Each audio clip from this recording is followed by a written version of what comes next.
Olá para você que acompanha a programação da TV Câmara Guarulhos, seja bem-vindo a mais uma edição do nosso Ponto de Vista. Hoje vamos falar sobre um assunto que eu gosto bastante, particularmente, esporte, em especial o decathlon. Vamos receber aqui o bicampeão sul-americano da modalidade, Carlos Chinin, que também foi sexto colocado no Mundial em Moscou em 2013 e agora ele está em busca da medalha olímpica. Mas além de atleta, o Carlão aqui é sargentão, com tudo que tem direito, tem carreira militar. Essa história importante de atleta e também de militar você vai conhecer daqui a pouquinho, depois do nosso intervalo.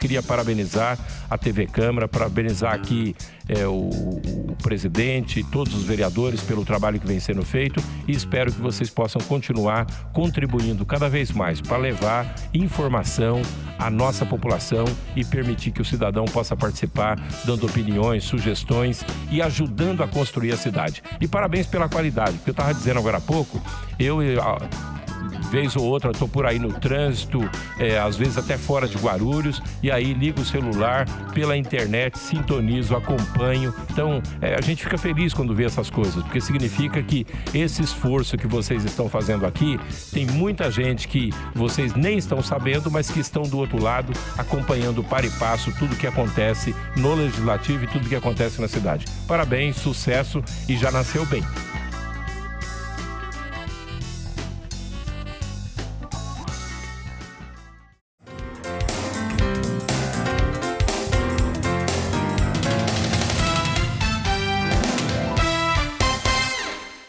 Legal, ponto de vista de volta. Então, hoje recebendo aqui o bicampeão sul-americano de decathlon, Carlos Chinin. Carlão, obrigado por ter vindo hoje ao nosso ponto de vista. Olá, eu que agradeço a oportunidade. Sempre que eu puder ajudar, eu estou aqui participando. Legal, vamos bater um papo aqui sobre o decathlon e sobre a sua trajetória no esporte, que eu queria que você contasse um pouco pra gente. Acho que você, como todo garoto, sonhava primeiro em ser jogador de futebol, né? Como é que você saiu daí para depois fazer decathlon e até viver profissionalmente aí do esporte? É uma história bem engraçada. Eu vou tentar resumir o que aconteceu. Eu, como todas as crianças sempre sonharam, né? Eu jogava futebol e gostava também de basquete. Então, em Guarulhos, onde eu comecei a praticar o futebol, eu fiz testes nos times de futebol do Palmeiras, do São Paulo, do Flamengo de Guarulhos e tive êxito em alguns times, né? Eu tenho uma certa habilidade no futebol, só que ao mesmo tempo, jogando basquete, eu desenvolvi habilidades de velocidade, de salto, de explosão. E aí acontece que num belo dia que eu estava treinando futebol, já pelo Flamenguinho de Guarulhos, eu vi os meninos treinando em volta do campo de futebol, eu vi os meninos fazendo corridas de atletismo de 100 metros, eu vi eles fazendo passagens de barreiras, saltando. Então eu falei assim, eu pensava comigo mesmo, eu acho que eu ganho desses meninos, não é possível. E naquele ano, acho que era 2001, a minha professora da escola daqui de Guarulhos, ela perguntou, você não quer participar de uma prova de atletismo? Eu sei que você tem impulsão, tem velocidade. E aí eu arrisquei, eu fiz uma prova na Olimpíada Colegial Guarulhense, que inclusive acontece todos os anos. OCG, exato. A gente conhece aqui na cidade. E em umas 3 ou 4 provas que eu entrei, eu acabei pegando medalha em todas as provas que eu entrei. E em cada prova que eu peguei medalha, um treinador diferente da equipe de Guarulhos me chamou para treinar. Veio o professor Wilson Davi, veio a Irani dos Santos, veio o Anísio Silva e aquele que seria o meu maior formador dentro do atletismo, que foi o Neilton Moura, que até hoje é professor e treinador aqui em Guarulhos. E aí deu super certo. Eles me convidaram para treinar. E aí, como tinha coincidido com algumas decepções dentro do futebol, aí eu migrei para o atletismo e a partir dessa nova experiência eu acabei ganhando um monte de títulos e estou aí até hoje. Foi o melhor que você fez, que o nosso futebol está padrão 7-1, né? Então, foi a melhor coisa que você fez na vida. Agora, vamos explicar então para quem está em casa e para quem assiste o programa, melhor dizendo, que hoje não necessariamente é em casa, né? Pode ser no celular, pode ser no computador, afinal a gente também transmite aqui pelo site. O que é o decathlon exatamente? Eu me recordo, quando eu era criança, então isso já faz um bom tempinho, eu gostava de jogar videogame, o Atari, né? E o Atari tinha um joguinho que era o Decathlon, que acabava com o controle do videogame. Tinha que ficar mexendo na alavanquinha o tempo todo, e lá tinha umas 10 provas do Decathlon. E eu só tomei conhecimento de que existia Decathlon pelo videogame, por ali. Mas vamos explicar então para quem está assistindo o programa direito, de verdade, o que é o Decathlon. Bom, o Decathlon é uma modalidade olímpica dentro do atletismo que contém 10 provas clássicas do atletismo.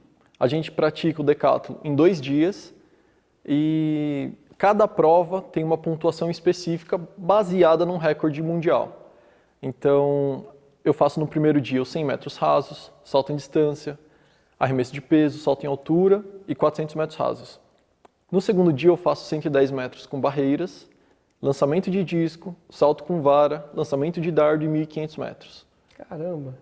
Então, a pontuação é baseada, por exemplo, num recorde mundial. O Bolt corre, eu não lembro exatamente o número, 9 segundos e 55 centésimos nos 100 metros.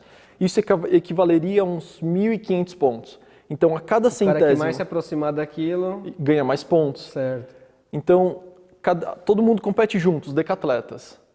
No final do Decathlon, eles vão somar cada uma das provas dentro das bases de pontuação e aquele que se manteve com maior constância, com bons resultados e pontuações, acaba sendo campeão. O máximo de 10 mil, né? Vale o Decathlon? O máximo de 10 mil? Total. Na verdade, a gente tem um recordista mundial, que é o Ashton Eaton. Ele acabou de quebrar, fez 9.038 pontos. Esse é o maior atleta de todos os tempos que a gente já teve no Decathlon. É nele que você se espelha também ou não? Na verdade, não, porque na verdade, eu não gosto muito do tipo de atleta velocista dentro do Decathlon, porque é uma vantagem muito grande entre os outros atletas. Eu prefiro São 4 os atletas... provas de corrida, não é isso?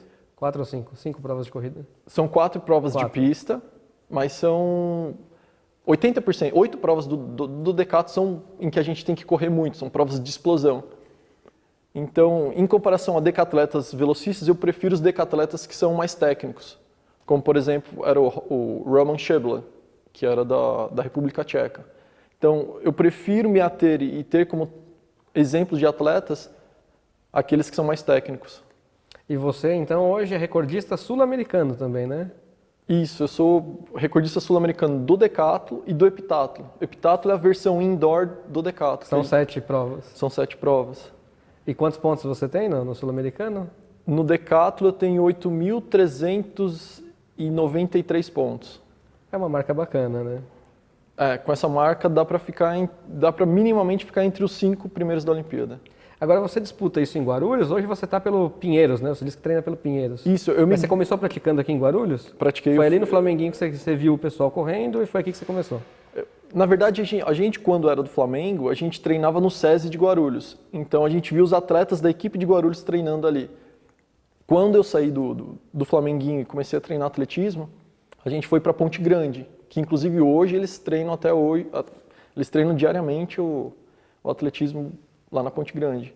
Mas aí eu migrei da equipe de Guarulhos para a equipe de São Caetano e de São Caetano eu migrei para o Pinheiros. Agora para Pinheiros. Uhum. Ok, você não é nascido aqui, é paulistano, mas viveu boa parte da sua infância e juventude aqui, né? Foi, eu tive as melhores experiências da minha juventude e depois como adulto sendo de Guarulhos. Agora falando de negócios, você consegue viver do Decathlon? É isso que te dá dinheiro hoje? Consigo. Na verdade, quando a gente chega no alto rendimento, enquanto a gente está naquela fase de treinamento, tentando conseguir resultados, os atletas passam muito perrengue. Eles não conseguem patrocínio, eles não conseguem, muitas vezes, fazer uma faculdade, porque falta muita divulgação ainda no Brasil, não só nos municípios. No Brasil falta muita divulgação do esporte. Então, bom, isso para qualquer esporte, né? O Brasil é praticamente uma monocultura esportiva, a gente sabe muito bem. E aí, por exemplo, uma crítica que eu sempre faço. A iniciativa privada, por exemplo, não conhece as oportunidades e incentivo fiscal que elas podem passar para os atletas. E o Estado, sozinho, não consegue também gerir todos os atletas ou fazer com que eles continuem a chegar no alto rendimento. E que incentivo fiscal tem para alguém que queira investir? De repente está assistindo aqui ao Ponto de Vista.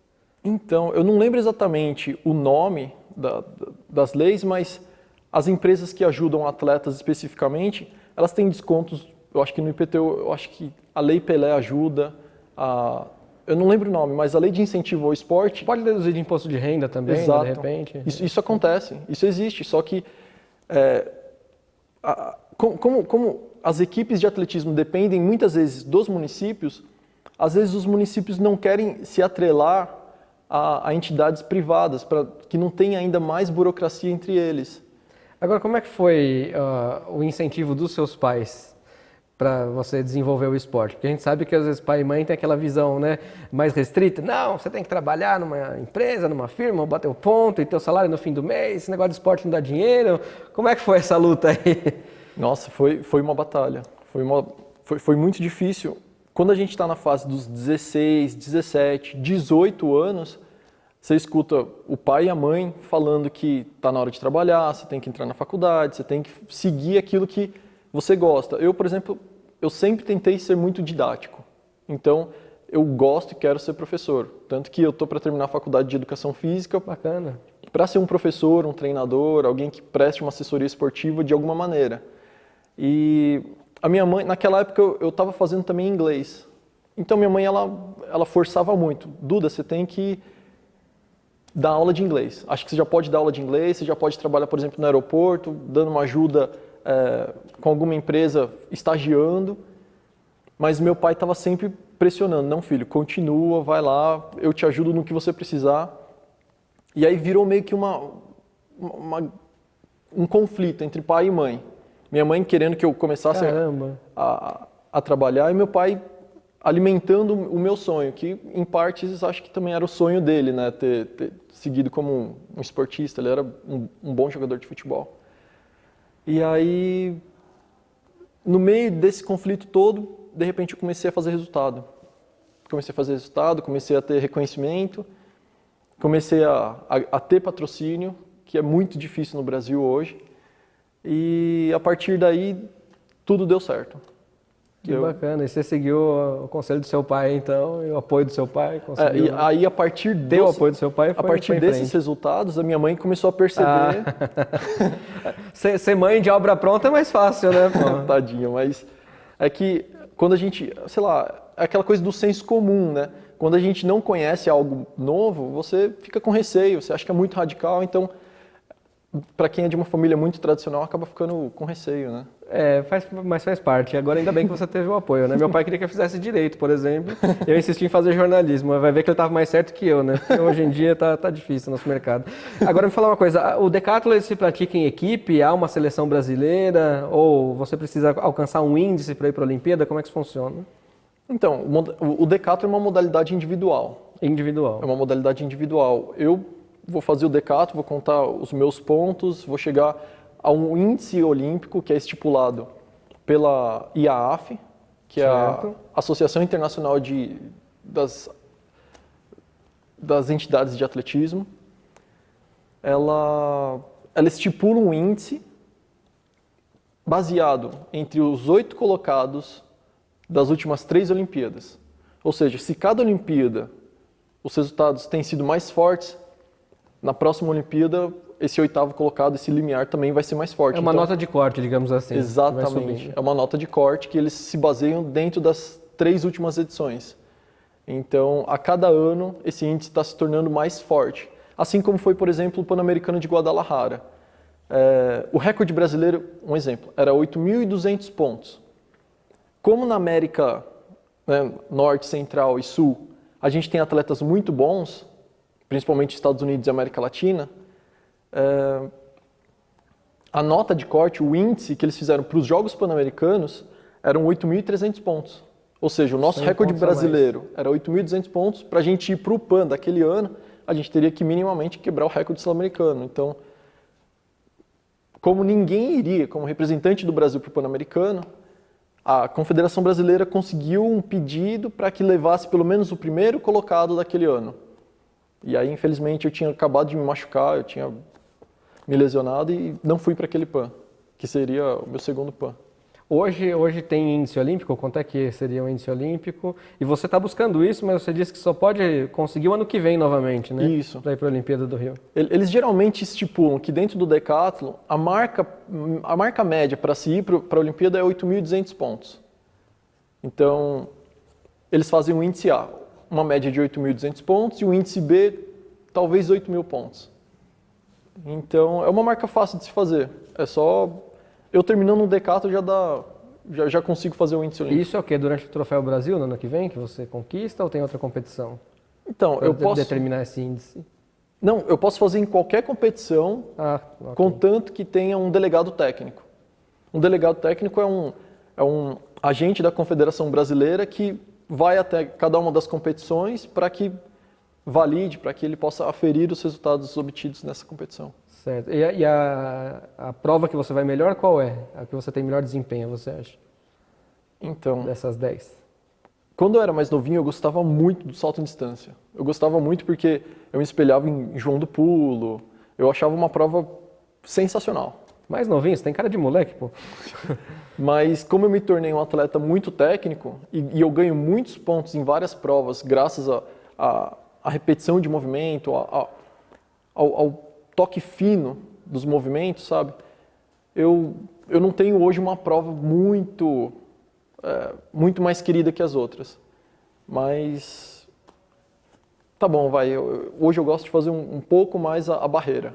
Eu gosto de fazer os 110 metros com barreira. Ah, esse no videogame era tão difícil, porque, nossa, tinha que ter 2 movimentos no controle, e era aquele controle simples ainda, né? Não desses consoles atuais, com só uma alavanquinha, um botãozinho. Não, era terrível. Esse eu não ia conseguir bem nunca. De verdade, muito menos, né? Que no videogame eu tinha dificuldade, mas de verdade, muito menos. E ela tem 1,6 m, né? 1,6 m. Cada barreira tem 1,6 m. Você tem que saltar aqui com a perna, né? Você não pode... Eu derrubava todas no videogame. Era complicado. Era complicado. Agora, para quem está assistindo hoje ao Ponto de Vista e de repente falou, pô, me interessei por esse esporte, achei bacana a entrevista aqui com o Carlos Chinin, eu queria começar a praticar. É muito caro para uma pessoa para começar a praticar o decathlon? Eu digo em compras de equipamento, o que precisa? Na verdade, é muito interessante essa pergunta. Todo mundo, quando vê uma modalidade esportiva pela televisão, né, por pesquisa na internet, imagina que, não, eu teria que conseguir um treinador, eu teria que conseguir um patrocínio, uma equipe. Se você já foi criança, eu sempre falo isso, se você já foi criança, você tacava pedra no mato, você pulava muro, você escalava árvore, você praticamente ou foi um decatleta, ou uma heptatleta. Porque uma criança tem todas as habilidades necessárias para ser um atleta, para ser um multiatleta, né? A gente pode falar isso, porque quem pratica o decathlon é uma pessoa que consegue correr, é uma pessoa que consegue saltar, é uma pessoa que tem força para escalar, que no caso conseguiria lançar também, e tem resistência. Toda criança faz isso naturalmente, você botar uma criança para correr, para brincar, e se alguém quiser, eu tenho certeza, se alguém quiser começar a treinar atletismo, aqui em Guarulhos, por exemplo, lá no estádio da Ponte Grande, nós temos uns 5, 6 treinadores que dão um treino para quem quiser, seja de qualquer faixa etária, desde a criancinha de, sei lá, 7, 8 anos até o adulto de 50, 60 anos, eles dão treino gratuitamente para qualquer bacana, pessoa. Isso lá é na Ponte Grande, então você pode procurar. Desde que eu fui de Guarulhos e até hoje, eu ainda escuto dizer que o pessoal aceita todo dia pessoas chegando para treinar e não precisa ter vínculo nenhum, simplesmente o ato de querer aprender e praticar. Mas até o sentido da minha pergunta foi assim, de repente você usa 2 tênis por ano, 3 tênis por ano, de repente para uma pessoa que quer começar agora, fica um pouco caro. Tem isso mesmo, como é que é o seu equipamento, o que você precisa usar?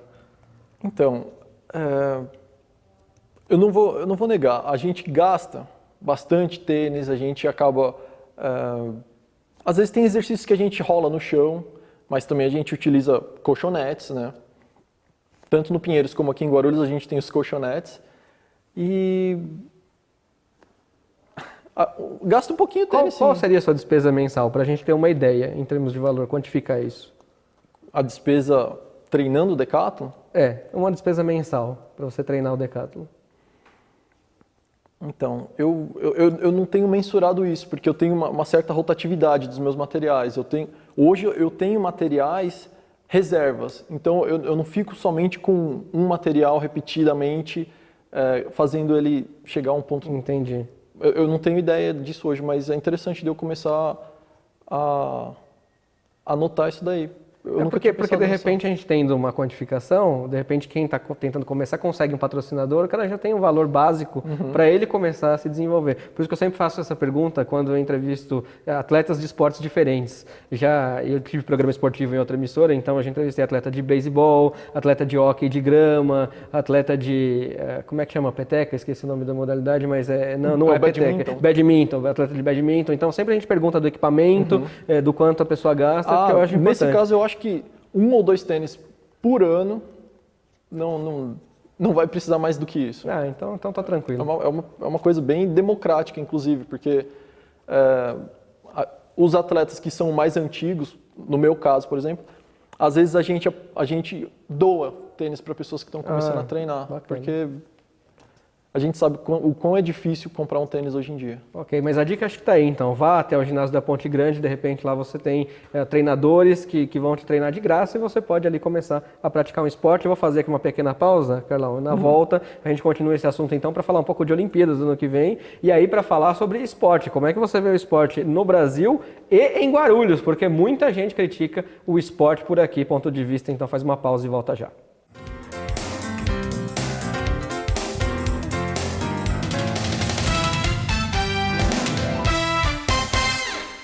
A Câmara Municipal de Guarulhos acredita num mundo melhor e mais igual. E a igualdade de direitos passa por cidadãos democraticamente bem informados. Para que a informação chegue realmente a todos, a Câmara aposta na inclusão. A transmissão das sessões conta com o apoio de um intérprete de Libras, a língua brasileira de sinais. Assim, o deficiente auditivo também pode acompanhar tudo o que acontece na política da cidade e exercer, de fato, o papel de cidadão. TV Câmara Guarulhos, o canal da cidadania.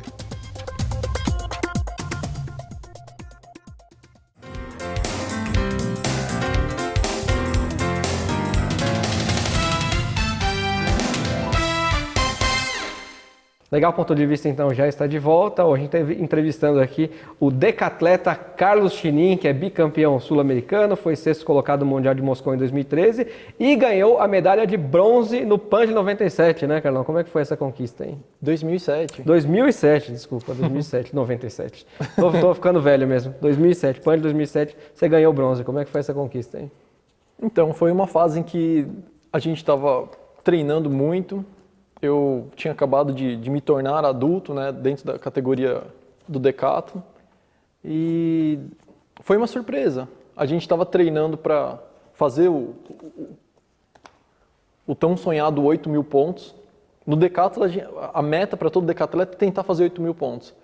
E aí, naquele PAN, foi na trave. Eu fiz 7.977 pontos e não esperava a medalha, eu esperava os 8.000 pontos. Mas a medalha foi consequência de um trabalho muito bem feito com o professor Neilton.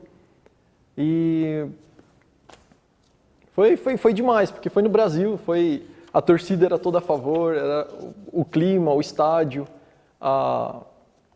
as pessoas. Foi uma experiência única. Eu acho que vai ser a mesma pegada no Rio de Janeiro, agora em 2016. E não vejo a hora de estar de novo naquele estádio, com a torcida brasileira, é muito mágico, é muito legal. Que bacana, você fala com emoção mesmo, isso dá pra gente perceber. Isso é muito legal, e o atleta disse que subir ao pódio e cantar o hino brasileiro, principalmente, é muito bacana, principalmente até quando você está fora do país. É uma emoção que muito atleta passa pra gente. Agora, você disse no começo do programa que o esporte é pouco divulgado, essas outras modalidades que não, as de esporte coletivo que a gente conhece mais, que são futebol, voleibol, basquete, até handebol a gente conhece um pouco mais. E essas modalidades, principalmente de atletismo, são mais difíceis de serem reconhecidas. Quando a ginástica foi muito bem com a Daiane dos Santos, os irmãos Hipólito, a Jade, então teve até um boom maior e o pessoal começou a conhecer a ginástica. Quando o Guga foi muito bem no tênis, né, nos torneios internacionais, também o tênis acabou sendo um pouco mais praticado. O que falta para as pessoas reconhecerem um pouco mais esses outros esportes? Falta divulgação na mídia, falta investimento, falta o governo fazer uma política pública nas escolas, até para revelar mais atletas com aulas de educação física de qualidade, principalmente no ensino público. O que está faltando, na sua opinião? Exatamente, eu acho que esses aspectos que você levantou são todos aqueles que a gente bate na tecla, todas as vezes que a gente precisa falar sobre o esporte e a divulgação dele, é onde mais falta incentivo no Brasil. A gente sabe que é difícil conseguir o patrocínio individual para as modalidades individuais, mas a formação dos atletas, as aulas de qualidade de educação física nas escolas, a capacitação dos professores também é muito importante para que o esporte seja disseminado, né, culturalmente pelo Brasil. E a gente tem que continuar tentando. Em todas as vezes que a gente pode falar sobre a modalidade, a gente continua divulgando, a gente continua falando do quão simples seria se culturalmente a gente pudesse levar esse esporte à frente, só que como esses exemplos da Daiane, do Guga, dos irmãos Hipólito, do atletismo, inclusive, a gente acaba vindo de gerações espontâneas. A gente acaba aparecendo com resultados expressivos no meio onde que só divulgam uma modalidade, algumas modalidades coletivas, que sem tirar o mérito dessas modalidades coletivas, mas a gente tem que dar mais foco para essas modalidades individuais também. Porque quando tem, por exemplo, Olimpíada, Campeonato Mundial, Pan-Americano, a gente minimamente deveria trazer medalhas no futebol, né? E as modalidades que são mais cobradas... É um esporte que ainda não tem medalha de ouro na Olimpíada. E os caras levam uma delegação gigantesca, por exemplo, pelo futebol para ganhar uma medalha. Não são 11 medalhas, são uma. É uma medalha só. E as modalidades individuais são muito cobradas pela mídia. São muito cobradas, só que ninguém sabe que a gente passou um ciclo, 4, 5 anos antes, se matando de treinar, e às vezes todas as lesões que nós tivemos até o dia do índice olímpico ou pan-americano, e é uma maneira, sei lá, é meio injusto, mas a gente precisava de políticas mais voltadas para o esporte. Mas é bom que você mostre a sua indignação, porque é a minha também. Eu sempre cobrei isso, fazendo um programa que tem o carro-chefe como futebol, mas a gente falava das outras modalidades, tanto que recebia esses atletas, e a gente fica indignado de não ter uma política pública esportiva aqui no Brasil decente. Você acha que é por isso que o Brasil ainda não é uma potência esportiva mundial? Olha, eu vejo assim, no futebol... Quando o pai pega uma criança, quando a criança chega para o pai e fala, eu quero ser jogador de futebol, a criança pode ter 5 aninhos de idade. O pai no dia seguinte vai lá e dá uma bola de futebol para o menino. Agora, quando o menino vê na televisão uma modalidade olímpica, que vê o Bolt correndo, o menino, eu quero correr, o filho tem talento para correr. Só que o pai não vai nem procurar o que é uma equipe de atletismo, não vai nem ver onde tem um centro de treinamento de atletismo.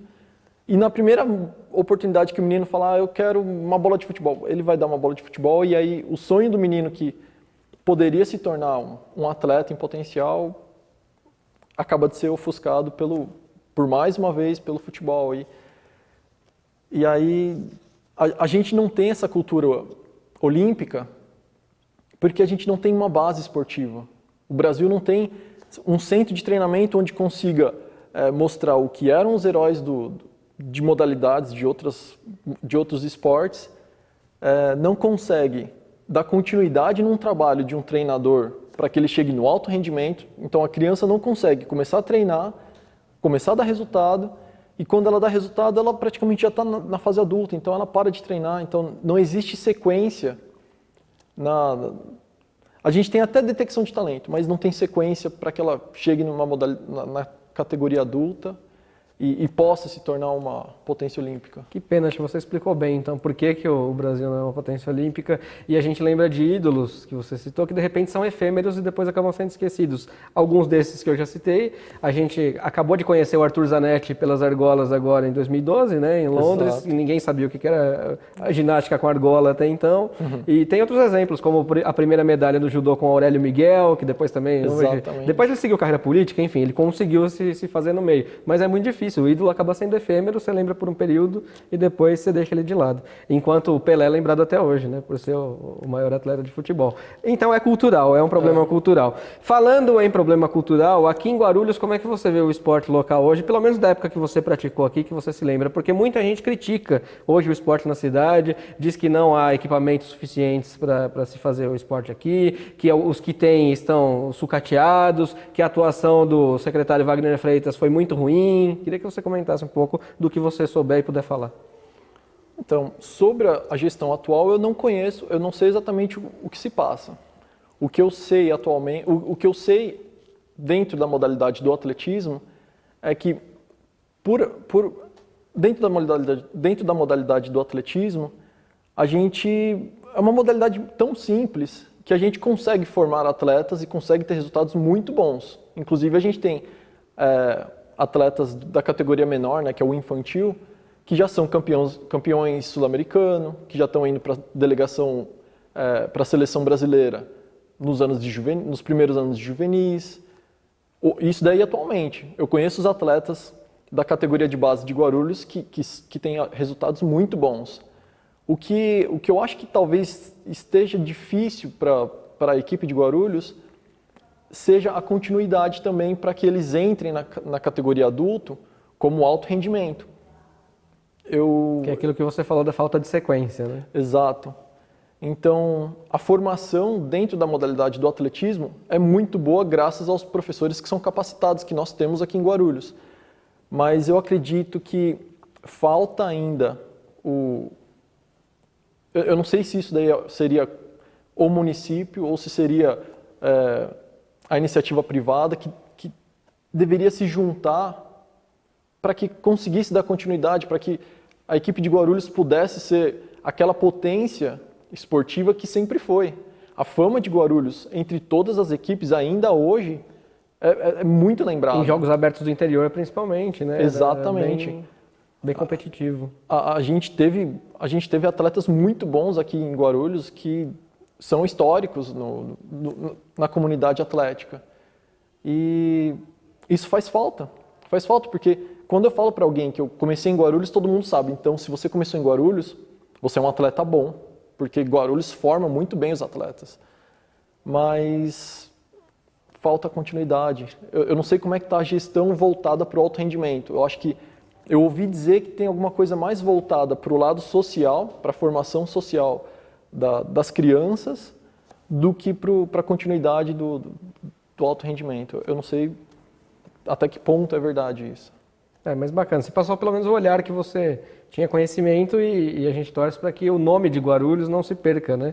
No espaço e no tempo, como você citou aí, que era referência. Você veio de Guarulhos, então você é um cara que era um bom atleta. Então esse nome a gente não pode deixar perder no espaço-tempo, a gente espera que as autoridades, os próximos governos que vierem também, já que ano que vem é ano de eleições, que se atentem à questão esportiva. É claro que dentre as mais importantes, eu costumo dizer que é menos importante dentre as mais, mas no momento que você investe em esporte e você promove saúde pública, muitas vezes você deixa de gastar, e aí seria gasto com o hospital, com remédio, com leito. Promover o esporte é saúde e previne muitas doenças, né? Então é uma maneira também de você investir em saúde investindo em esporte, e muita gente não se dá conta disso. Quando você investe em saneamento básico, em tratamento de esgoto, que aqui disseram que aliás é muito pouco, né, essa grande polêmica da cidade hoje, mas quando você investe nisso, você deixa de muitas vezes investir na saúde porque você consegue impedir que as doenças se proliferem. Então tudo isso é saúde no esporte também. Agora vamos falar do sargento Carlos Chinin. E no começo do programa, é bom até eu esclarecer, você falou Duda, né? Carlos Eduardo Chinin, eu só chamei ele de Carlos Chinin, por isso ele falou Duda, você deve estar achando que eu sou louco ou ele é maluco. Não, nenhum dos dois. Carlos Eduardo Chinin. Sargento, explica isso pra gente, Carlão. Qual a ligação que você tem aí com o Exército? Não sei se é Exército, enfim. Exato. Fala aí pra gente um pouco. A cada 2 anos, se não me engano, acontecem os Jogos Mundiais Militares. E o Exército Brasileiro, a Aeronáutica, a Marinha, tanto no Brasil como em todos os outros países do mundo, eles participam desses Jogos Mundiais Militares. São jogos esportivos assim como é uma Olimpíada. E esse campeonato é muito forte. É tão forte que o exemplo da Rússia, o carro-chefe da Rússia é Yelena Isinbayeva. Nada mais do que a recordista mundial do salto com vara. Então, cada país, eles têm os seus atletas, né, que são atletas olímpicos, que são muito fortes, e as Forças Armadas brasileiras, elas viram que elas poderiam apoiar também a continuidade dos atletas de alto rendimento. Então, eles abriram editais e eles abriram editais para, como se fosse um concurso, aberto a todas as pessoas, porém, a prova que eles fizeram foi específica para que os atletas de cada modalidade fossem selecionados. Então, eu fui selecionado porque eles abriram um edital para que os decatletas se apresentassem. Qualquer pessoa poderia se apresentar, mas existe aquela também famosa nota de corte. Eles pedem um índice mínimo, Claro. uns requisitos de resultados, e aí nós nos apresentamos, os decatletas, outras modalidades também se apresentaram, e fomos selecionados, fizemos os testes, fizemos as vivências, temos todo o treinamento, a gente participa das instruções, a gente tem todo o treinamento básico militar e é isso. Eu acho que Você acha que uma coisa ajuda na outra? O esporte ajuda a você, de repente, na parte militar, e a parte militar te ajuda na disciplina do esporte? Porque o esporte precisa de muita disciplina, né? A gente sabe que você tem regra para comer, tem horas às vezes para dormir, não pode muitas vezes ir para a balada que você queria, tem uma dieta rigorosa, tem hora para levantar, tem hora para deitar. é engraçado, mas quando você se torna atleta, isso é muito, muito paralelo. Quando você se torna atleta, você já segue um certo regime, você já é disciplinado, porque senão você não conseguiria ser um atleta que dá resultado. Então, é como se unisse o útil ao agradável. A gente cresceu, por exemplo, eu cresci querendo ser militar. Eu queria ser militar, só que eu não via nem o tempo e nem a oportunidade. Então, de repente, apareceu essa oportunidade de poder me tornar militar. Então, não foi nenhuma coisa de outro mundo, não foi difícil, porque para quem é atleta, a gente já não sai, a gente não bebe, a gente não fuma, a gente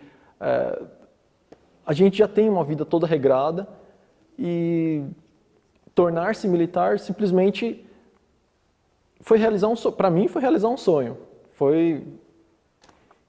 É engraçado, mas